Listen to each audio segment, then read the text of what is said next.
Now, the big tabloid sensation of the week has, of course, been the catfighting between TV3's Dublin Housewives, with allegations of bullying, bitching and even brawling between the stars of the reality show. So my next guest is at the centre of it all. Tonight, she's breaking ranks to come out and tell her side of the story. Please welcome Dr. Botox, Danielle Marr.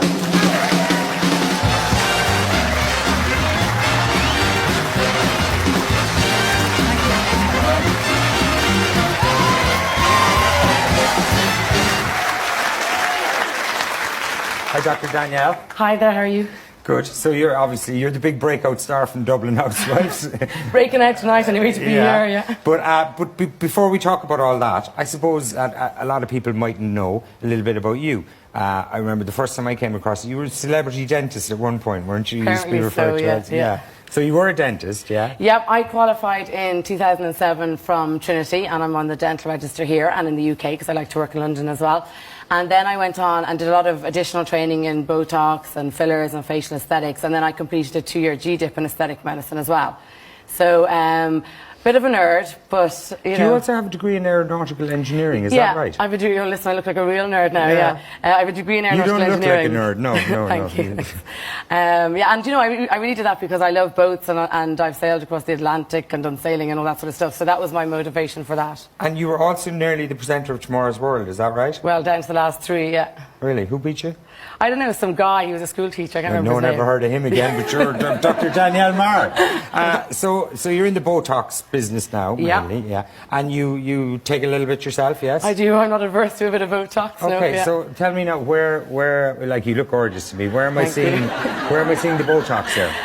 The Botox will be just here in my lower forehead, upper forehead. Okay. Crow's feet, and then I have some filler here in my nasal labial. So are you frozen around there, essentially? No, I can still smile.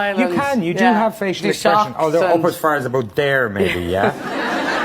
No, I mean, yeah. Are you not too young and beautiful to be getting Botox? I thought it was for the women with the wrinkles and that. No, you know, I always say to people, basically, if you look in the mirror and you do a big frown and you have the frown lines here or the crow's feet. I don't have any, no. Of course you don't. You couldn't improve on perfection with you. But if you do have frown lines when you frown and when you relax and they're still there and they bother you, then come to me is what I say. But if they don't bother you, that's fine. So are you getting young women into you doing this now? Not really, because we have a kind of a reputation of kind of anything, you know, anybody under the age of 30, basically, I would sort of say, look, you know, you're fabulous, you're gorgeous, you know, off you go. You would actually turn down money and send them home? Yeah, absolutely, definitely.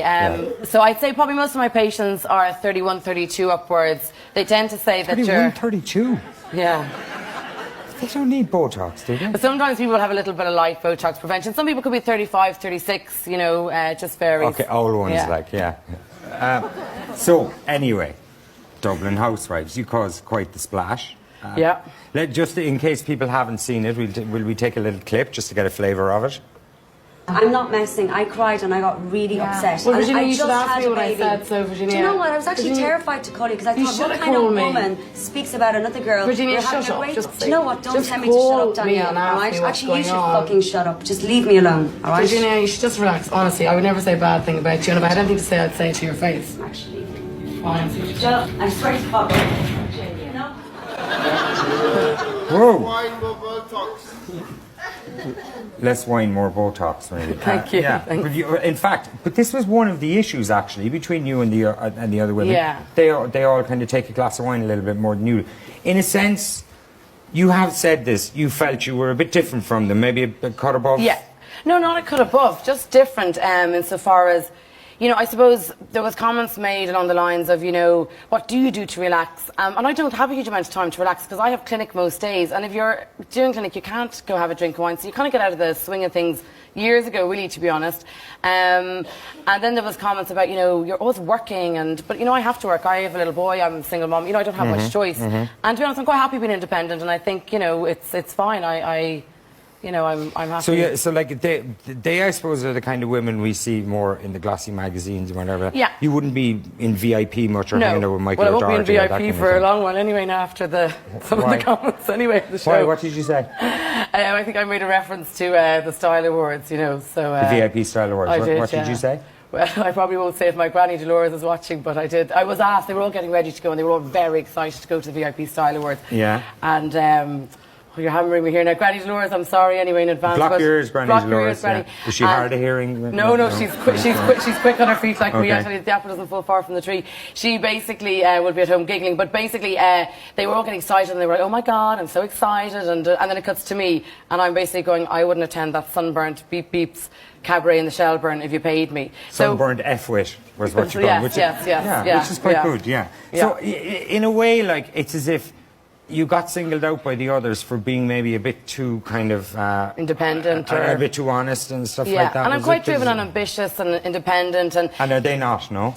I don't know. I think we probably have different things in life that we're into, which is fine. Different is good. Yeah. But I felt I was being kind of criticised for working, and I just felt you felt a bit bullied, didn't you? You felt as if they ganged up on you a little bit. Yeah, and it's kind of embarrassing to say at my age. I'm not going to lie to you, and I, look, it is what it is, and people have been through far worse. It's. But was it? It was quite bruising, was it? Do you know what was actually the most hurtful, really? And I don't mind saying this, was we had our rap party on Thursday in residence, and they were showing episode 4, and there's a bit in it where I'm crying, and they were all. You can cry with the You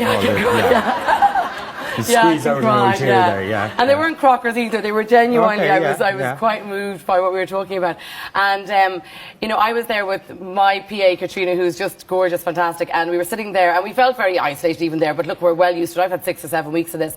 But they were showing a scene where I was crying, and there was people making comments going, B-I-T-C-H, B-I-T-C-H. And they were saying this in front of you, like at the residence the other night. Right. Yeah, so that was tricky. That was probably just, So in the end, we just left. When the screening was over, we just left. So we didn't even stay for the rap party. I know one of the journalists in the Star, unbeknownst to the cast, was actually sitting there, and she picked up on it and wrote about it today. I didn't make a huge amount of comment.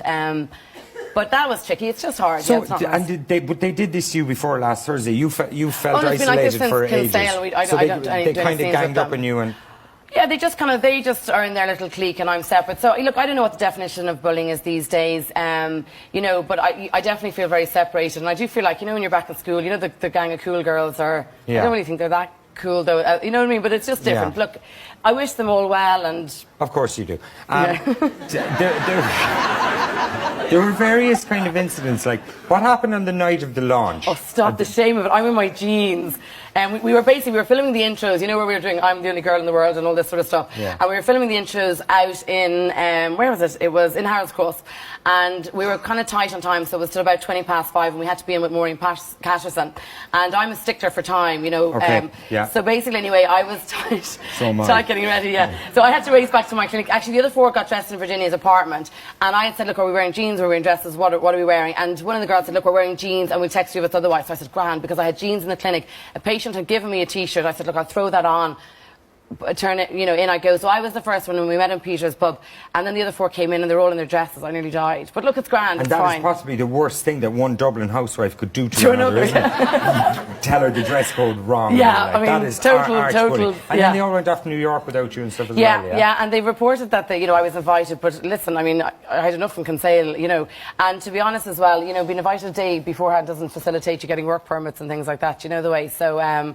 But to be honest, it wouldn't have been my cup of tea to go with them anyway, that way, so... No, I'm getting that maybe you were best off out of the New York. Self-preservation at that stage, listen, is this all for the cameras? I bet you're all great pals in real life, No, genuinely, I wish them well. I think... I know you do. You've said that a few times. I think I held... I think it's a message to girls as well, because this is really kind of a bit crazy, but I think giving a message out to young girls, but I think we've all been in a position where there is girls can be bitchy, and if you just kind of hold your own, and I think...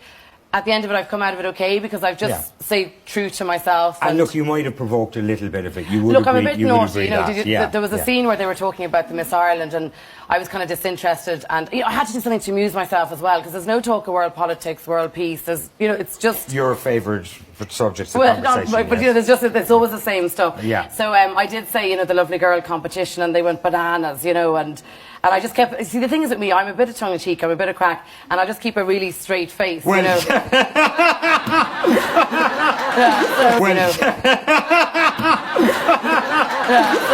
think people who know me get me, Very good. Listen, it's been fantastic talking to you. Ladies and gentlemen, Dr. Danielle Marr. Thank you.